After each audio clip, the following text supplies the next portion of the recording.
took my diddler? It was all right, wasn't he? Wasn't that bad. He bummed us, didn't he? Yeah, I know that. You had no time for him then. Look, Not when he was bumming you. look, I know that. So shut up, you silly moo. Pig. But now, there were a number of issues from last year that sort of remained a bit unfinished. If you remember, we built some aviaries in which we were going to put finches. Well, what happened? We planted them out and all the rest. How did the plants go? What happened to the birds we put in? We'll tell you about that later on tonight. Also, we struck some cuttings, if you remember. Did they all die or did they grow? And then there's this. This was the rubble garden that we started last year, only about 3 to 3.5 months ago. This was all planted. Now, if you remember what happened, we bought a whole lot of sandstone rubble from the bottom of a stone quarry. Now, there is no soil in this at all. It was delivered in tip trucks, spread around with bobcats. We built a whole series of mounds and we planted native plants into it. And I said at the time, I reckon the native plants will grow better in this than in any soil mix that you could buy. There'd be lots of you that would be thinking that the rock in all this is a real worry. It's not. It actually, all of this mix provides brilliant, sharp drainage, but apart from that, the rocks actually give a good point of anchorage for the roots of the native plants. Now, things like grevilleas, banksias, wattles, gum trees, they adore this sort of mix. And what we're going to do here is create, over the weeks, months and years ahead, we're going to make a native garden.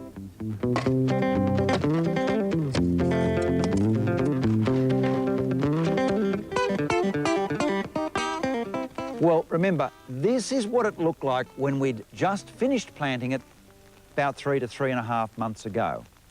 And look at it now. What do you reckon? I mean, doesn't this look absolutely fantastic? It's hard to believe that you'd have plants, many of these are up around the 2-metre mark now.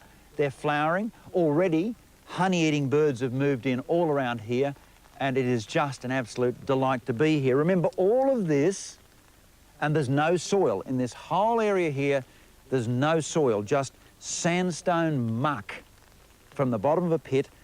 We put a little bit of composted sawdust on top of that, like icing on a cake, and then some leaf litter, and planted into lumps of stone and rubble and muck. And look at it, fabulous, isn't it? Native plants adore this sort of stuff. Did we fertilise? Yeah, we did. Used a bit of the Debco Green Jacket native plant formulation, which has no phosphorus in it, and the plants are just going berserk. Australian native plants love this sort of a mix, and you can see all these stones, you can see, by the way, they're not placed around the edges to look pretty. That's what's in there. They're just the bits that weren't covered by the leaf mulch. So if you can buy that, remember we paid, I think it was $3 a tonne to buy this material because everybody regards it as worthless. I don't. Never would regard this as worthless. It'd be worthless to grow azaleas in, but fantastic to grow Australian native plants. Now, as you can tell at the moment, it's raining. Of course, this garden is in Sydney and we're getting the La Nina year, in other words, a very hot, stinking, humid year. So not everything we've put in the garden has survived. We're always honest on Burke's backyard. We'll always tell you what went wrong. Now, here we go. Banksia petiolaris. This is one of the West Australian banksias, and this one has gone to God because it's just too wet and humid for this sort of plant. But that having been said, I don't know, there's 300-odd plants here or maybe more. There's probably 4 or 5 that have died. The rest look absolutely fantastic. So if you are going to put in an area of Australian natives, most of the soil mixes that you would buy from landscapers will never perform as well as this. If you can get some sandy rubble or whatever, honestly, it is absolutely fantastic for natives.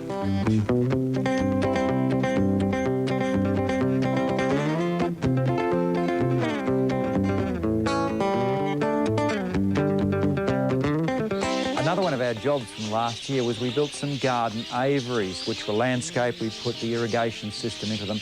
And we actually released some of the very rare Australian firetail finches. These, in fact, are red-eared firetails. Not only have the plants grown really well, everything looks fabulous, the birds have bred.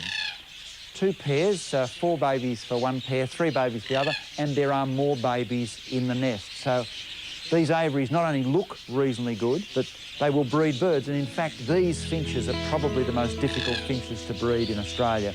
Very, very difficult. Very few people have ever bred them. They're settled into the aviaries and they're breeding like mad because not only are they well landscaped, a lot of the plants in here are also their food plants as well. So very happy with the result from the aviaries, and always good to see that when you come up with some sort of a design that it actually works. Now coming up after the break, Jeff Jantz is going to look at making a really good pasta out of the sort of dips you can buy at delicatessens. We'll look at quolls, which are Australian native marsupial predators. And also we're going to look at our cuttings. How did they fare? Birds have no trouble staying on a perch. The way that their tendons are arranged means that they automatically grab the perch when they sit on it. Dead birds have even been found perching long after they've technically fallen off the twig.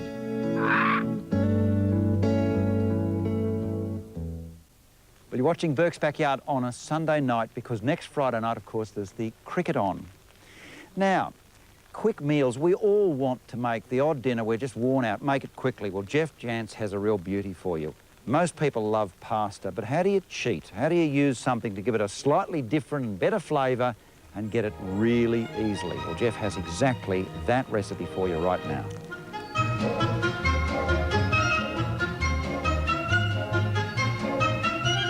Out of ideas for a really, really quick meal? What you need is the deli dip pasta. Now, what I mean by that is you go to the deli and buy your favourite dip. This is a spring onion dip. Choose some other things there, ready prepared, that you think will go well with it. I've got some ham, some marinated capsicum, and buy a deli pasta.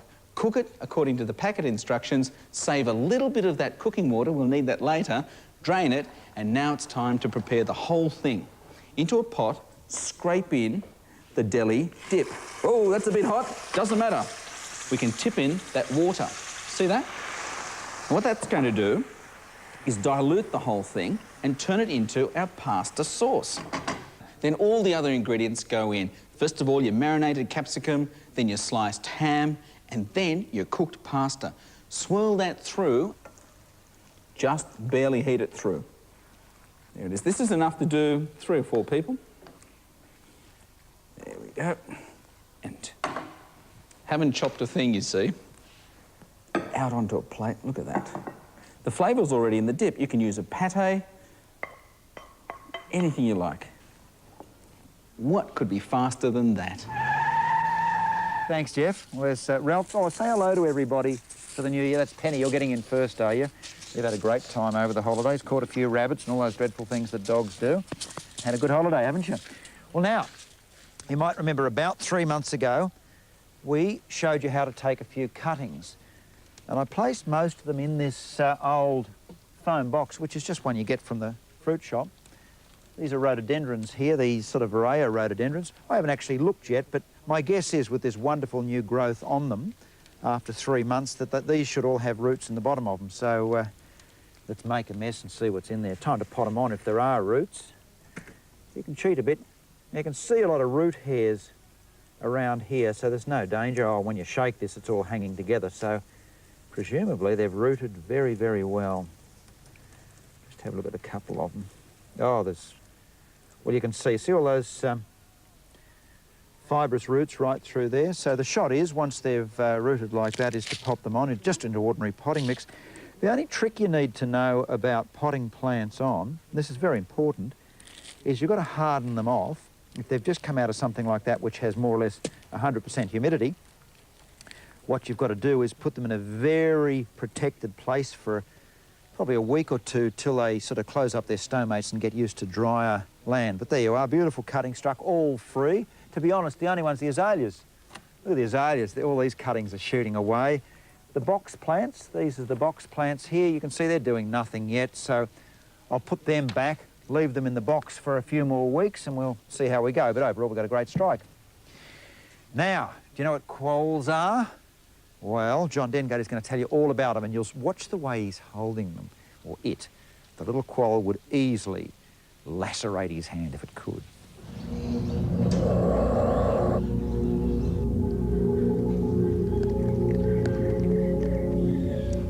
Not a bad set of dentures, are they? This is a baby tiger quoll.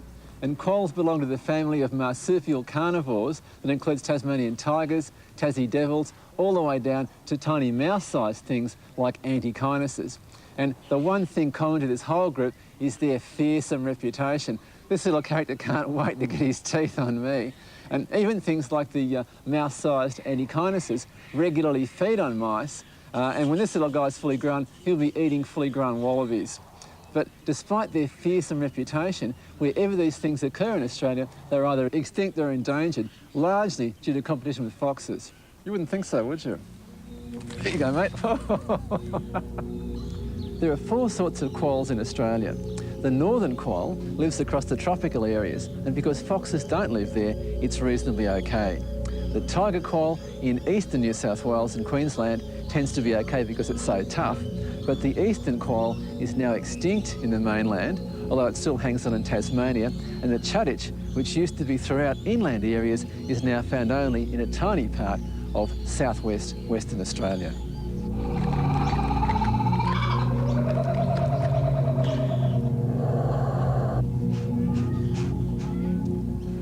Apart from mincemeat, one of the things that quolls love to eat is chooks.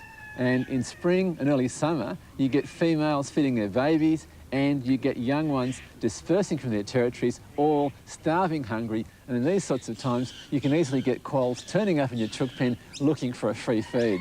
If that happens to you, the important thing is to fence the blighters out with a fence that goes into the ground and covers the top of the chook pen, because quolls are very good at climbing and they don't mind climbing their way into a couple of free chooks. How hard can they bite? Very hard bite. Take it from me. You've been bitten? Yeah, I have. By a female that's got young, so it's something you've got to be very wary of.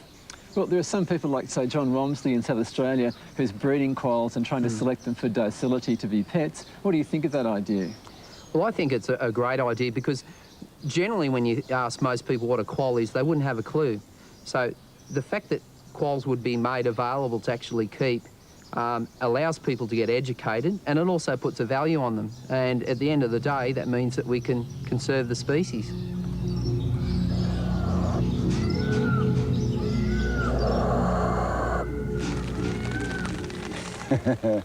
Nasty little creatures, aren't they? But very important to preserve creatures like the quoll. They're absolutely unique to Australia. Now, this is an important time. I'm out in the garden in the rain, watching the water. Where does it come from? Where does it go to? Very important. You'll never understand drainage and how water works in your garden until you get out in the rain and have a look. So next time it rains, particularly in daylight time at your place, go and have a look. Work out where your drainage problems are, and you'll start to work out why some of your plants perhaps are not too well. Maybe they've got wet feet. Now, coming up after the break, we're going to road test the Staffordshire Bull Terrier. We're going to look at a wonderful garden. It belongs to fashion designer Perry Cutton. This is glorious in the Dandenongs of Victoria. And we'll also show you a very curious plant called Spanish shawl, and has that glorious purple flowering ground colour. If you think quolls are cranky, how about the spotted hyena of Africa? They are so aggressive that the young start fighting each other before they leave their mother's birth sacs. Something that covers the ground and gives you a bit of colour and stops the weeds is always a great blessing in any garden. And this is a real charming plant that not many people grow. It's available at nurseries. It's known as Spanish shawl, I suppose because it's sort of bright colours and has that slightly ethnic look about it. It's of that Lasiandra or Tipicina sort of family, but I think it's a really attractive little plant. You can see it's growing here in full sun in a well-drained position. Likes its moisture as well, but do have a look at your local nursery if you want something purpley pink. Spanish shawl, nice plant.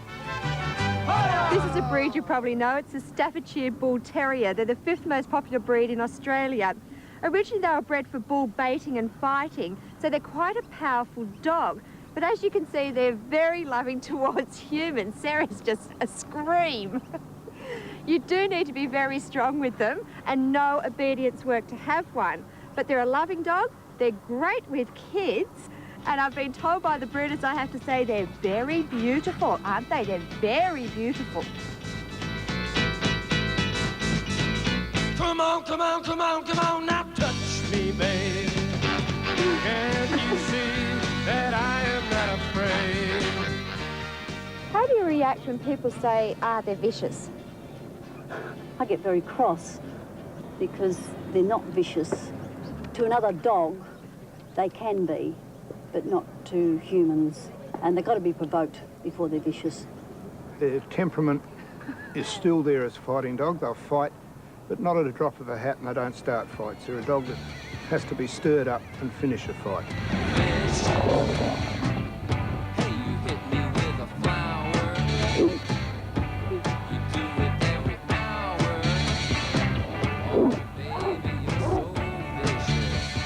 Staffordshires do have a few lines that are aggressive, people aggressive. Are you encouraging children then to go up to dogs like that and pat them? No, we try and tell kids and make sure that when they go and approach a dog, they are to walk up and ask the owner, may I pat your dog? We tell them not to go straight up to a dog and touch it, not to go up to dogs behind fences and poke them with sticks and annoy them. They are to leave them alone. How do they go when a stranger walks into your backyard? Jump on them and kiss them. They just love people. So they're not good watchdogs? No.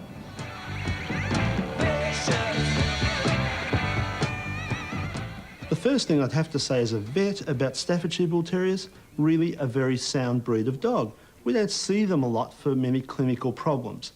Sure, we hear about things like hip dysplasia occasionally and knee problems and even the occasional inherited eye defect, but the incidence is so low in this breed that it's of no clinical significance.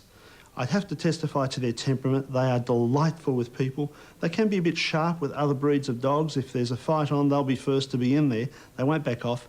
But with the family, they are a delightful pet. How much exercise do they need? Very little. If you've got a big backyard, they don't need any. No exercise themselves. Some are very lazy. They have to be exercised, but half an hour a day on the lead will do. Come on, come on, come on, come on, now touch me, babe. Can't you see that I am not afraid? They're good. They prefer children as they prefer puppies. Adult staffs, male or female, are great with puppies, and they're the same with kids. I'm gonna love you till the heavens stop the rain. They're not the prettiest dog, but we like them. Gonna love you till the stars fall from the sky. For you and I.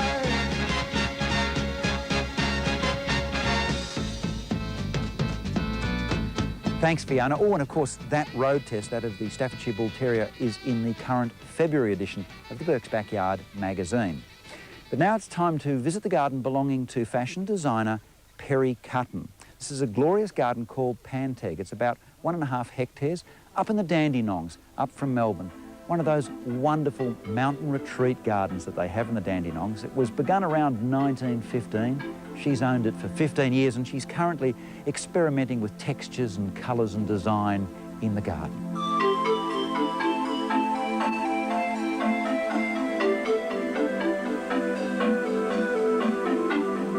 To me, gardens have always been a bit predictable and boring. Yes. It's time for a change, isn't it? Yeah, I think it is. Yeah. There's obvious signs in this garden that you're using colour quite adventurously. Don, I think colour is one of the areas that I really enjoy. And what I try to do is show each colour to its best advantage. So putting a colour like this lavendery blue back with the orange, so they're technically opposite each other. So I think that makes you look at each colour more sort of clearly. And they are two colours that do sing a lovely song together. They're great, aren't they? Yeah, and the white as well, even just to give it a bit more Well, that's a punctuation, don't you think? I think it really makes you look at the colours again, and also, I think from a distance, it draws you into the colours. We've gone through that sort of soft cottage garden colour scheme. The prissy sort of safe thing. Yeah, a bit too safe. Yeah. So and now we're lashing out with these sorts of colours. That's right, yeah. Bit of intensity.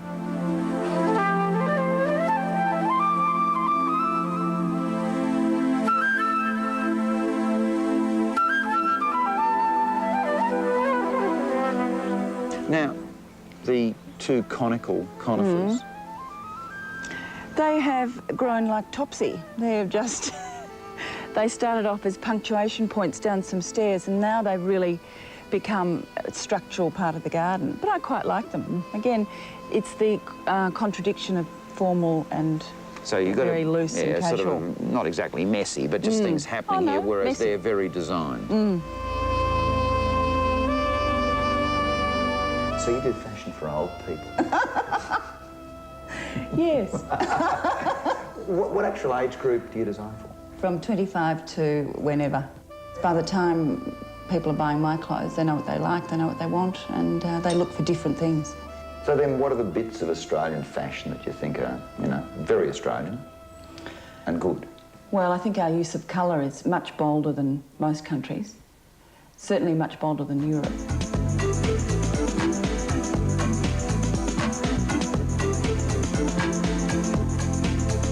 Now, can you run us through some of your bags of bones for the cooler season coming up? Yes, we've got lots of new coats. Coats, I think, are a great thing. They're especially good in Melbourne. So they're back in? Back in shorter coats, not long coats. Long skirts are back in. You probably won't like this. Long skirts to the ankle. Can they be slit? They have to be moved. You have to be able to walk in them. So that's probably the newest look for this winter, is a long skirt with a short, maybe coloured jacket. Pleated skirts, lots of movement. And metallic fabrics, something with a bit of gleam, textures. The fashion festival's coming up? Yes, it's February, very exciting week in Melbourne, and all sorts of fashion is showcased. We do things from salon shows, which are small, intimate showings of the more established labels, to the kids who are starting out, and we have really fashion from $20 to $2,000.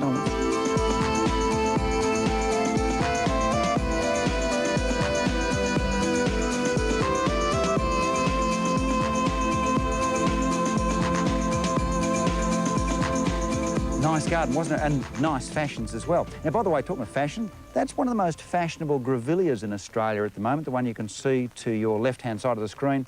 That's a grevillea called Moonlight. Grows up around the 10 to 15 foot, in other words, 3 to 5 metres tall. Creamy sort of white flowers and very attractive to nectar-feeding birds. Bring them in virtually any area of Australia. Now, going from a fashion designer's garden, coming up after the break, we'll be looking at using purple in the garden, and Tracy Marsh can look at using all sorts of colours inside your home and how to make them work. Theory has it that fashion is the result of an ongoing cultural battle. The social elite invent new styles to separate themselves from the masses. The masses copy the styles to look like the elite, which forces the elite to invent new styles which the masses copy. This is probably one of the more difficult things that you can use in a garden. Now, it happens to be a berberis, but I didn't mean berberis. It's got purple foliage, and I've got to be honest and say, in most gardens, if you just shove one purple foliage thing in the middle of the garden, you wonder why, and you probably regret it. The answer is really simple. Put more in. Now, we're at Cloud Hill, which is in Victoria's Dandenongs. Look behind me. You've got a line along here of dark purple, and that's a purple beech, or copper beech, if you like, hedge. Beech just trimmed. That would only be about 1.5 metres tall. Beyond that, you've got some purple Japanese maples. They're actually Acer palmatum dissectum atripurpureum, in other words, the purple dissectum Jap maple. All through here, if you look, there's lots of different purple foliage trees, and down there again, more of them, beeches and all of the rest of it. There's even purple in this apple you'll notice here. This is one of those new narrow varieties of apples. And you'll notice we've got some purples in the flowers. Various members of the daisy sort of thing. You've got flag iris over there, which are purples. Even, of course, if you look, there's lavender and some more little berberis and so on. So if you do want to use purple, and it can look wonderful, it's such a breath of fresh air from the straight greens of a lot of gardens, think about it. Purple flowers, lots of different sorts of purple plants, even if it's just purple new growth, and all of a sudden you will get a symphony of colours.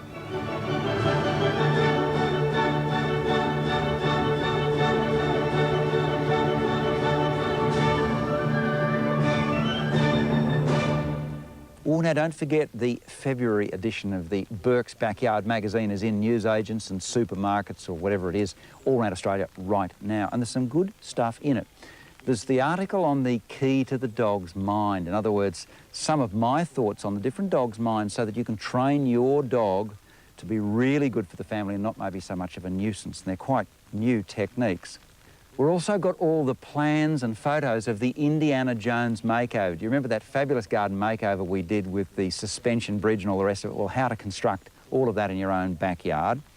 Leo Schofield is going to look at some of the best of the ornamental grasses. Now, don't think that's not exciting. Grasses are the single most fashionable thing in gardens today, and he's got some fabulous varieties. And another one that should get a lot of you in is this. Rosemary Stanton is going to look at really good, healthy food for kids that are fussy eaters. I think we've all met one or two of those. So lots of good stuff in the February edition of the Burke's Backyard magazine. But right now it's time for Tracy Marsh, and she's looking at what is, I suppose, the most difficult thing both in the garden and inside the house. In this case, using colours effectively.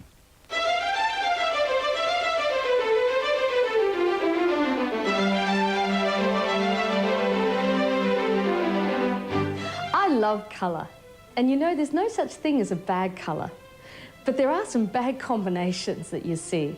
There's some simple rules that you can follow that will make colour combining really easy and make you a little bit more ambitious when decorating your home. One of the simplest ways is to stick to just certain colour themes, and they come in different groupings. We've got our reds, which go from anything from our pale pinks through to our crimson and very deep sort of burgundy colours.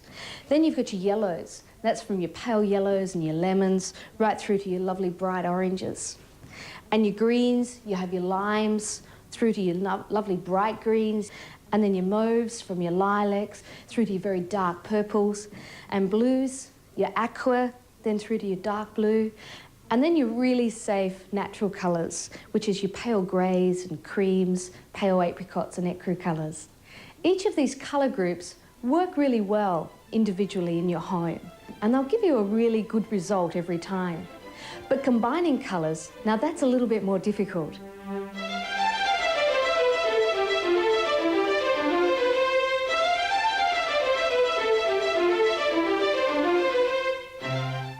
A great way to work out what colour combinations suit you is to go through lots of magazines and just pull out pictures that appeal to you. They don't even have to necessarily be decorating, just anything. And you'll start to see a pattern form that will not only give you what colours you like, but also what styles you like too. Another great way to get inspiration is from paintings, because artists really know how to combine colour together. This is a great rug, because the colours that they've used in it complement each other beautifully. So I'm going to use this as the basis to decorate my room, because if I stick to those colours, they'll work really well together.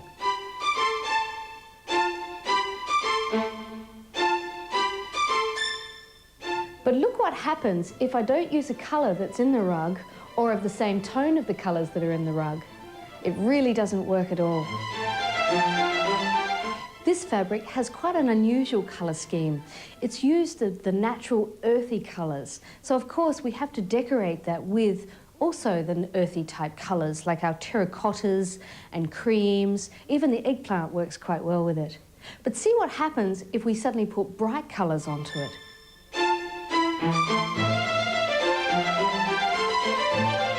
So the general rule is not to mix earth tones with your bright tones.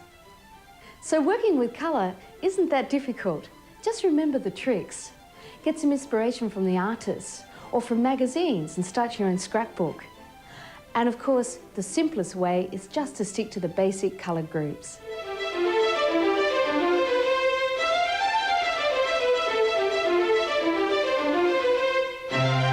When we return, tonight's celebrity gardener, Warren Mitchell. Bloody BBC, wrong again. Being colourblind has its advantages. Camouflage doesn't work very well on colourblind people, so if greens and browns all look the same, the camouflage fails. Well, you're watching the Sunday night edition of Burke's Backyard, first one for 1999 because of the cricket next Friday night when we're not on. But now it's time for tonight's celebrity gardener, Warren Mitchell. Now, he's done so many things. Currently, of course, he's appearing in Sydney in Visiting Mr. Green at the Ensemble Theatre. But he's played Shakespeare. Of course, he's played in plays like Death of a Salesman, done the lot. But you all remember him, I suppose. He's etched deep in your memory for playing Elf Garnet in Till Death Us Do Part.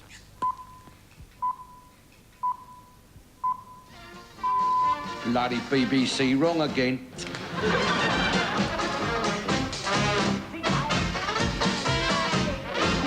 Oh, because the good Lord is everywhere, isn't he? Everywhere? Yes, mate, everywhere. Everywhere? Yes. But he's in bloody Wapping. Yes, he is in bloody Wapping. Is he in the street? Yes, I told you he's everywhere. Is he in this pub? Yes, yes. Which bar is he in? Saloon or public? Both! Got it. I was hoping that my son would remove the washing before we started. Well, I actually removed the hills hoist, well, most of it. I didn't know how to pull that last bit. Oh, this was an old... Yeah, it took up most of the backyard, which was quite fun for swinging on, but when we decided to put the swimming pool in, and we thought we needed a little bit of shade. And doubtless this was one of the net posts for the court. Yes, but one of the tennis court then. I think he's done wonders, Dan, because I'm a fanatic gardener back home in London. I've got an enormous garden, and I think when Danny started to look for a house out here, it had to be with a postage stamp-sized garden, because the reason he emigrated, it's just between you and me, he got absolutely cheesed off with having to dig in my garden. That's all you ever got me to do was dig and destruction. I couldn't ever plant anything. All No, I was allowed to do was I'm a great believer in the quality of the soil. You've got to get the tilth right. So you've got to get plenty of compost in there, plenty of vegetable matter, decaying, and then the garden will take care of itself. That's what I've always believed. And if you've got children, what else are they for? Putting the compost in there, digging it in. That's a bit of sweating. I'll do the nice bit, planting and trimming and deadheading and all that. I can do that.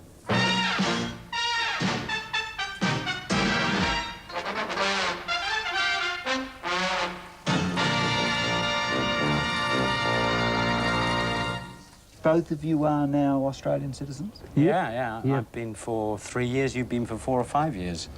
Yeah, they said to me, look, you're eligible, mate. You've been here over a year now, and you've done the...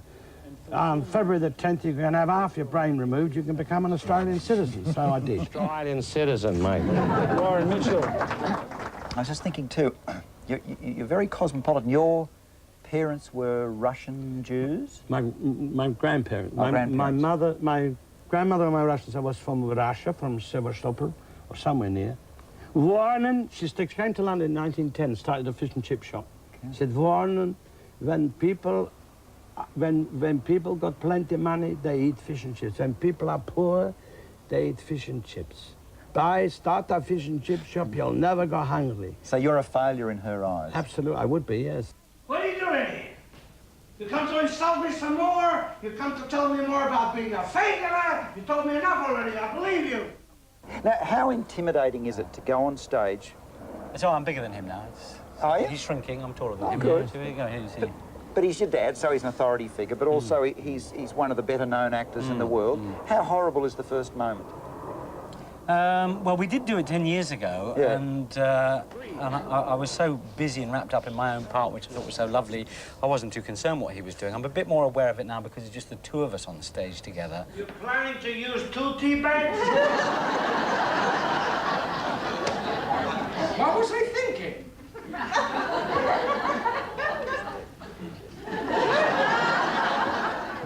One of the things that really impressed me was the graciousness with which you allow your dad to develop his role. There doesn't seem to be any endeavour on either part to outshine one another. It's more chemistry between you. Well, that's what acting is all about. The best you're ever going to appear is when you're trying to make the other person appear best. So annoying! When did it start doing that? Who remembers? Well, recently? 20, 30 years. How much can we tell of it? I mean, it's two diverse people, opposites shoved together. Yeah, it's young and old. It's about loneliness. A young, up-and-coming, works for American Express. You work on a train? He works on a train, yeah, that's right, it's polite. Yes, he has to do community service and he's forced to visit this old man. He really doesn't want to be there and the old man doesn't want him to be there. Get out of my house! Get the hell out! Ba-do-do-do-day, ba-ba-doo. Boodle-day, doodle-day, ba-boodle-day, die. Boodle-day, boodle-day, ba-do-do-day, da-da. Here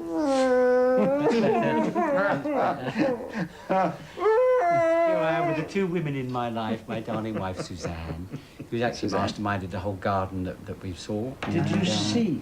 And little baby Ella. How old's Ella? We can't get rid of him, can we? He follows us everywhere. How old's Ella? Ella is 3.5 months. And your first? And our first. And what, it was a piece of cake, was it, Suzanne? Yeah, it was. It was very unexpected. She was a honeymoon baby. Actually, I planned it. I've been planning it for 7 have years. you? Yeah. The funny thing is, I find babies of this age generally, sort of vaguely interesting. But my granddaughter, I can sit and watch this strange thing, fingers moving, and oh, look what she's doing her head. Look how she's moving her head. And so you stand there. I always think of this cartoon I remember seeing as a child of this doting parents over the cradle, and the mother saying, how can she swim the channel when she's Prime Minister? Don't be ridiculous. I fought for the right to decide what goes on in my own house, Sonny. I fought hard, I did. Fought where? Never you mind. I fought. Am I five, eh? Oh, yes, that's it. Steer. Typical. I'll tell you something. What? Your medals are showing. I think the average viewer, Australian or Brit, loves to see the grime, the dirt being... I mean, people do watch in vast numbers soap operas, but it's when you get something like Fawlty Towers or Till Death, or people say, oh, God, that was marvellous. How far they went. People used to tune in to those kind of shows just to see every week, how far will they go? Well, who will they upset this week? Some of this lot here, they think you just come down out of trees, you know. I don't mind you at all, you know. Watch it, comes off. But it's much riskier now, isn't it, than it was in its own day? What do you mean by risky? I mean... Because of the political correctness. Well, I think people are becoming heartily sick of. As far as I'm concerned, to say coon, nignog, sambo on television means absolutely nothing. What does mean something to me is the fact that a man can apply for a job and as a result of the colour of his skin doesn't get the job. Now, I don't believe that anything Johnny Spade ever wrote, ever in any way fed prejudice. All it did was expose the ignorance and the stupidity of those who practiced Well, surely the truth of that is that during that period, things got so much better for so many of those groups. I don't think Johnny would claim that but I think he did more than, say, the Reverend Donald Soper, who stood on the soapbox every Sunday at Tower Hill and preached against racial prejudice in that way. No, I think that prejudice is terrible as a result of person's sex or age or colour of skin. All those things are terrible, but it isn't helped by saying, don't call that a black coffee, call it a coffee without milk. Yes. It's not helped, it's just lunacy. What we ought to have done, see, we ought to have joined up with Hitler during your last lot. And had a go at your Russians and your bloody Chinese then. Joined up with Hitler? It had its faults. Admit that. Hitler murdered millions of Jews. He wasn't blameless. I know that. He bummed us, didn't he? Yeah, I know that. You had no time for him then. Look... Not when he was bumming you. Look, I know that. So shut up, you silly moo. Pig. Visiting Mr. Green is sold out at Sydney's Ensemble Theatre. But the good news is the hit play continues for a fortnight from March 9 at Sydney's Footbridge Theatre. Tickets on 02 9929 0644 or 02 9266 4800. We're watching Burke's backyard, and of course this is the native garden that we've been constructing in the last few months on the program. One little point I forgot to mention, you'll notice the house is behind me, the views are out there. Whenever you put plants in front of windows, you've got to think how big they grow. None of the plants here grow bigger than about 3 to 5 metres, but they're all about 7 metres or more below the windows of the house. So very important to make sure they don't grow so big that they block your view. Always think about that. Now it's time for Jackie French, and she's got something of a problem. Ryan, do you know where I left my car keys? Oh. You ever had those days when you forget where you've left your handbag, the name of the cat, not to mention the kids?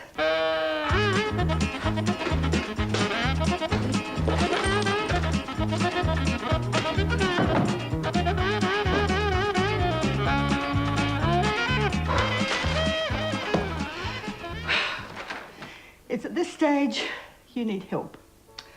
And I've got just the thing. It's a special potpourri to help you remember. And every household needs a bowlful. First of all, you need an attractive bowl. Now add 2 tablespoons of whole cloves, 2 tablespoons of cinnamon bark, 2 tablespoons of black peppercorns, and a cup of rosemary leaves. Rosemary has always been known as a herb of remembrance. Now, for a bit of added fragrance, you can add a cup of jasmine flowers. If you don't want to add jasmine, just add some lavender flowers or lemon verbena leaves and a few rose petals to make it look pretty. Jasmine looks beautiful and it smells divine. The only problem is it can really become a weed. Yours is becoming a nuisance. Remember, when in doubt, chop it out. To work, Brian.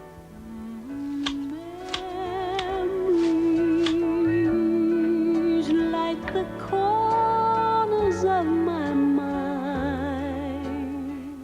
And there you are. Keep a bowlful by the front door, and whenever you need it, you just take a good deep sniff. Ah, that's where they got to. And Mum's birthday's in October. Columbus sailed the ocean blue in 1492. I left my handbag on the wardrobe. The cat has been dead for 20 years, and the square root of 3,953 is definitely... He says 62.87289. Is that what it was? Yep, 62.87289. Now, would you like more information on anything from tonight's show? If you would, as always, you can write into Burke's Backyard for a fact sheet. All you've got to do is mark on the back of your envelope the segment that you're interested in and address the envelope to Burke's Backyard, P.O. Box 929, Willoughby, New South Wales 2068. And don't forget to include a business-sized stamped self-addressed envelope. What? Oh, yeah. You can also get us on the internet, on the Burke's Backyard internet address, which is the one you're reading there, www.burksbackyard.com.au, if you can remember all of that, or if you're interested in the internet. Now, on next week's program, well, there isn't one. No. See, Friday night coming, we've been replaced by the cricket. So it'll be sort of Friday week, which is Friday the 19th of February is the next Burke's Backyard program, and you'll meet Shock Jock Stan Zamanek. Should be a great program. See you all then. Hooroo. Did you say hooroo to everyone? Say hooroo to everyone, Rob. Come on. Say hooroo. Hooroo. Give me a home among the gum trees with lots of plum trees. Returning tomorrow night on NBN, a new series of Friends. Will Ross marry Emily? And what about Monica and Chandler?